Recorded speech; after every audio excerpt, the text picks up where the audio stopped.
Here we are with the Castle Guardians, family protectors. Enjoying their first snow of the season.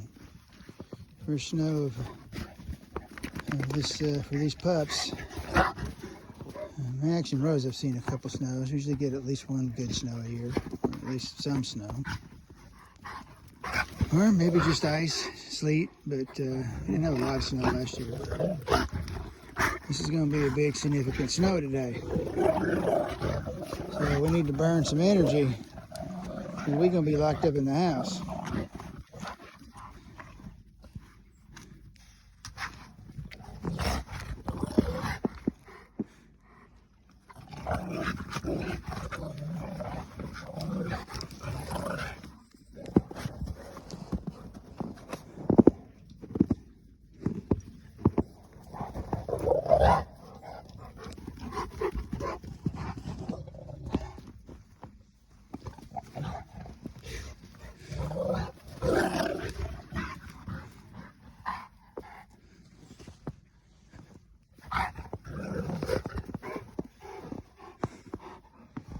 Yeah, these pups just came out here in the snow just here a little bit ago.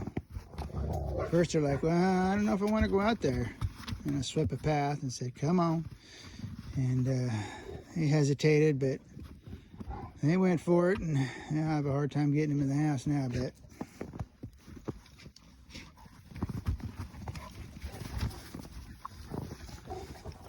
In case you're wondering, that's Tiberius there on the right. And Rocco Maximus Morton there on the left. That's Tiberius Caesar. That's his name. And that's Maximus Morton. So he's got his namesake with the Rocco, and we call him Rocky most of the time. But he's got his dad's phenotype a lot, darker brindle in color. But he's got his dad's shaped head. His face is the same. His head is the same. And we left him natural ears because I thought it looked good on his style, his phenotype. He's still a really good looking dog. Exceptional. But, if you noticed, Tiberius over here, he's sporting his ear crop, getting stitches out here. Well, it would be Friday if we can get up there in these in this snow, but I doubt it, so it'll probably be Monday. But anyway, we went with the ear crop on him, and the main reason I did that was because of the shape of his head and the way he looked, and the angles and the angulation of his head and snout and his face and everything. He's just got one of those heads on it that ear crop. Yeah, I see the ear crop just makes that head pop. Wow, he's going to be amazing. And so I got the ear crop done on him. It has nothing to do with the dog looking meaner. People think, oh, you did that so your dog looks mean. No, I didn't crop his ears so they look mean. I mean, really, it's tradition. And I've got 3 natural ear ones. But the traditional standard for kind of Corso is cropped ears. And usually they cut them super short, but more and more people are doing them longer. So I went with this long show crop that the vet said he could do. So I trusted him. And I think they're going to look good. I think they're going to look real good. And just show off his head. Just give him such a regal look. The shape of that face.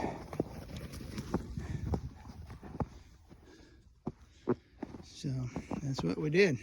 And these guys, you know, I think Rocco is going to be big body like his dad, Max there. But Tiberius over there, if you'll notice, he's taller, longer. Look at those legs. I mean, look how long his legs are compared to the other ones. His great-grandsire was really tall.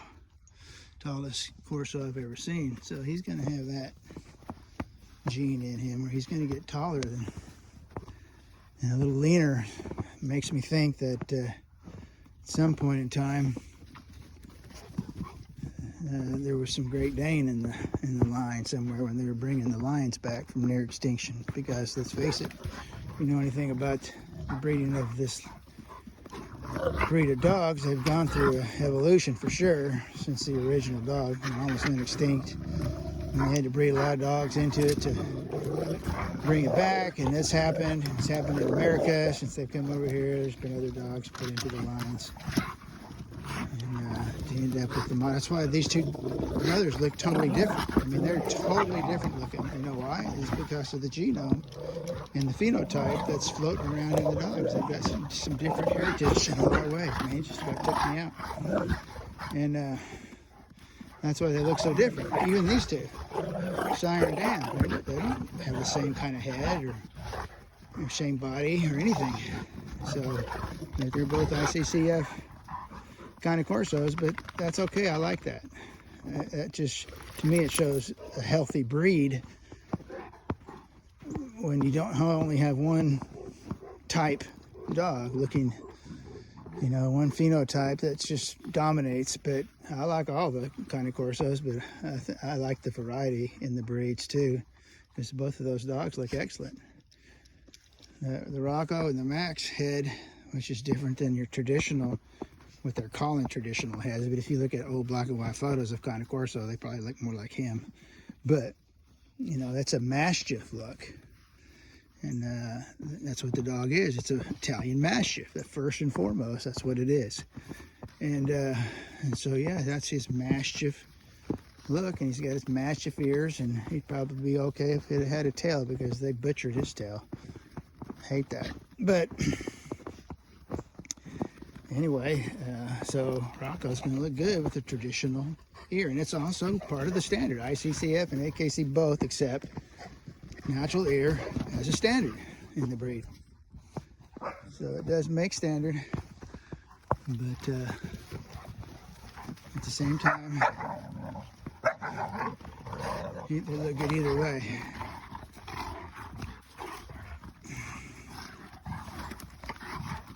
And so we went with the cropped ear because I wanted that look. I wanted him to look like his Cane Corso Italian protection breed ancestors, and they all had cropped ear, all of them.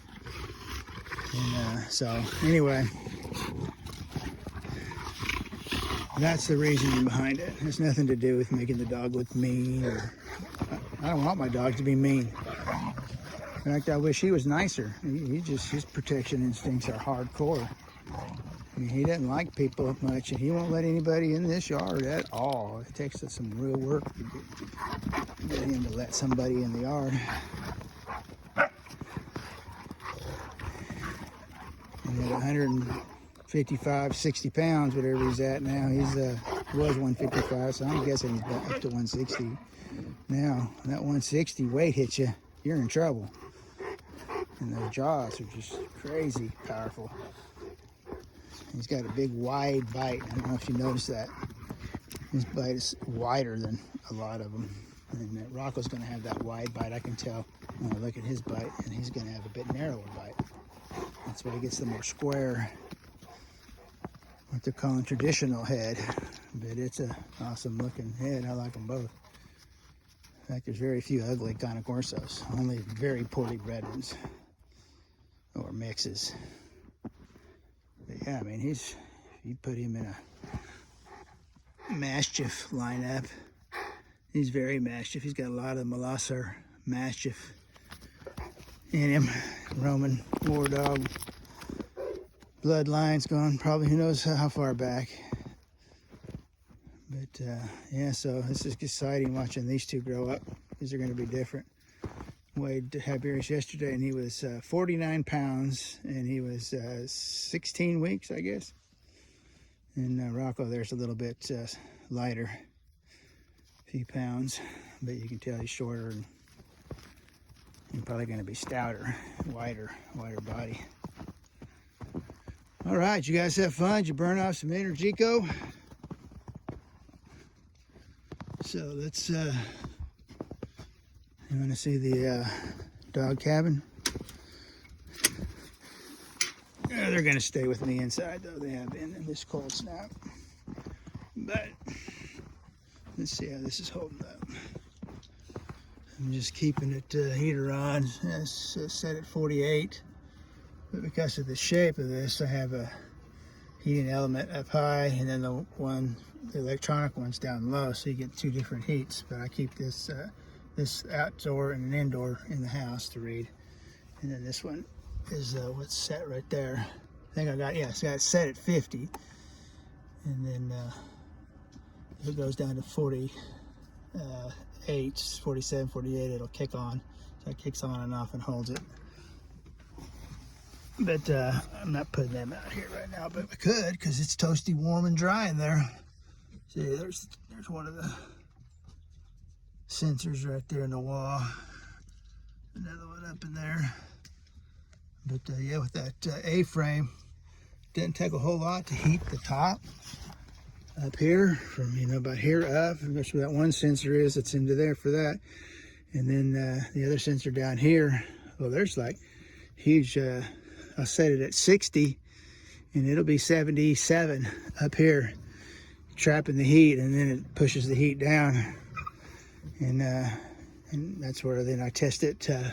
I set that one on the lower temp, so you heat from down there, and then the excess gets up here. It's holding it really good.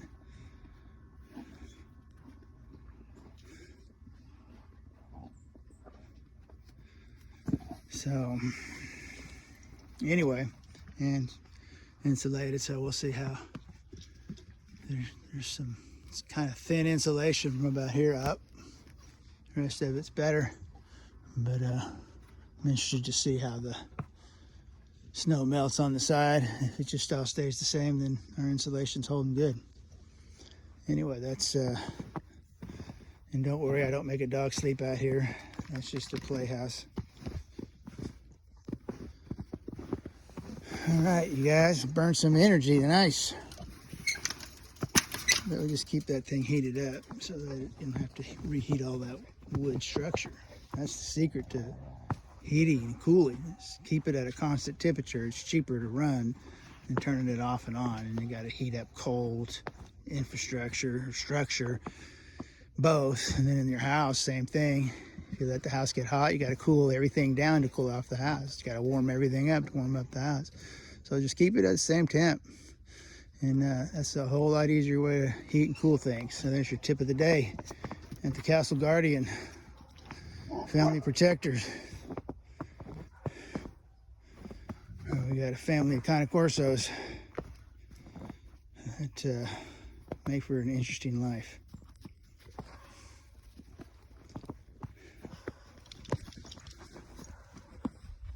Oh yeah. What's that? He'll be glad to get the stitches out. And we will too. What is it? Huh?